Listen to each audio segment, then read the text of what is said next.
Hi friends, welcome back to my channel. నేను మీ లక్ష్మిని. ఈరోజు రెసిపీ వచ్చి బ్లడ్ అంటే నల్ల కూర అంటారు కదా, అది ఎలా చేయాలి ఏంటో మనం ఈ వీడియోలో చూద్దాము. అంతకంటే ముందుగా మీరు కనుక మన ఛానల్ ఫస్ట్ టైం చూస్తున్నట్లయితే లైక్ చేయండి, షేర్ చేయండి, సబ్స్క్రైబ్ చేయండి, నాకు సపోర్ట్ చేయండి ఫ్రెండ్స్. నేను ఇంకా మంచి మంచి వీడియోస్ తీస్తాను. ఇప్పుడు దీనివల్ల చాలా ఉపయోగాలు ఉన్నాయి. అది ముందుగా చూస్తున్నారు కదా, ఇది బ్లడ్ను ఒక 2-3 సార్లు శుభ్రంగా వాష్ చేసుకొని తీసుకోవాలి. ఒక మందంగా ఉన్న దాంట్లో వేసుకున్నామన్నట్టే మనకి అది అడుగంటకుండా ఉంటుందన్నమాట. అందులోకి చిటికెడు పసుపు, చిటికెడు సాల్ట్ వేసుకొని దీన్ని కలర్ చేంజ్ అయ్యే వరకు అడుగంటకుండా ఒక్కసారి ఈ విధంగా కలుపుకోవాలి. ఈ నల్ల కూర అనేది మనం ఫుల్ ఐరన్ ఉంటుంది, దీంట్లో కాల్షియం కూడా బాగా అందుతుందన్నమాట. మోకాల నొప్పులు, కీళ్ళ నొప్పులతో బాధపడే వారికి ఇది చాలా మంచి కర్రీ అని చెప్పుకోవచ్చు. ఐరన్ లోపం ఉన్న వాళ్ళకైతే ఇది చాలా బెస్ట్. ఇది బీపీ కంట్రోల్ చేయడానికి చాలా బాగా ఉపయోగపడుతుంది. ఇదిగో చూస్తున్నారు కదా, మనకి కలర్ మొత్తం చేంజ్ అయిపోయింది. అడుగంటకుండా ఈ విధంగా ఒక్కసారి బాగా మిక్స్ చేసుకుంటూ ఉండాలి. ఈ విధంగా అయిన తర్వాత మనం స్టవ్ ఆఫ్ చేసి పక్కకు పెట్టుకుందాం.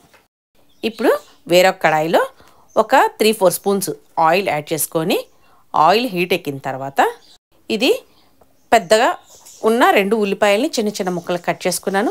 అదేవిధంగా ఒక పెద్ద టమాటా, 4-5 పచ్చిమిర్చి. ఇప్పుడు ముందుగా ఉల్లిపాయల్ని యాడ్ చేసుకొని మనం కొంచెం దోరగా అయ్యే వరకు ఈ విధంగా బాగా ఫ్రై చేసుకోవాలి. మనకి కలర్ చేంజ్ అయిపోతే సరిపోతుంది అనమాట.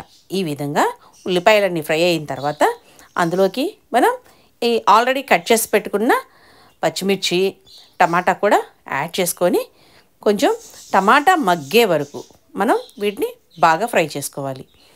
చూస్తున్నారు కదా, ఈ విధంగా బాగా మిక్స్ చేసుకున్న తర్వాత అందులోకి రుచికి సరిపడా సాల్ట్, కొద్దిగా పసుపు యాడ్ చేసుకొని బాగా మిక్స్ చేసుకోవాలి. మూత పెట్టి ఒక 2-3 మినిట్స్ వరకు బాగా మగ్గనివ్వాలి. ఈ విధంగా మగ్గిన తర్వాత చూస్తున్నారు కదా, మనం ఒక్కసారి గంటతోటి ఈ విధంగా అన్నాము అనంటే చక్కగా స్మాష్ అయిపోతుంది. అందులో నేను తచ్చాబిచ్చిగా నలగొట్టుకున్న అల్లం వెల్లుల్లి వేసాను. లేదు అన్న ఫ్రెష్గా ఉన్న అల్లం వెల్లుల్లి పేస్ట్ అయినా వేసుకోవచ్చు. అది వేసుకొని బాగా పచ్చివాసన పోయే వరకు బాగా ఫ్రై చేసుకోవాలి.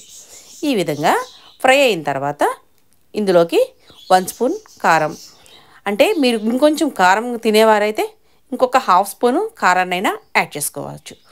ఈ కారాన్ని యాడ్ చేసుకున్న తర్వాత ఒక్కసారి బాగా మిక్స్ చేసుకోవాలి. మిక్స్ చేసుకున్న తర్వాత ఇందులోకి గరం మసాలా 1 స్పూన్ యాడ్ చేసుకొని బాగా మిక్స్ చేసుకోవాలి. మనకి మసాలా మొత్తం బాగా పట్టే విధంగా ఈ విధంగా బాగా మిక్స్ చేసుకోవాలి.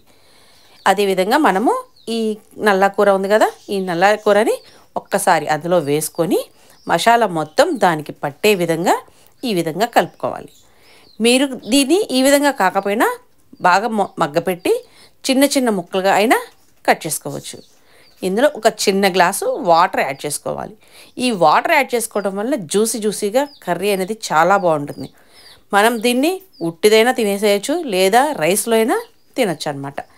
చూస్తున్నారా, మనకి వాటర్ మొత్తం ఇంకిపోయే వరకు ఈ విధంగా బాగా ఫ్రై చేసుకోవాలి. చూసారా, వాటర్ మొత్తం ఇంకిపోయినాయి కదా. కర్రీ అనేది చాలా ఈజీగా, చాలా హెల్దీ కూడా, చాలా ఈజీగా రెడీ చేసేసుకోవచ్చు.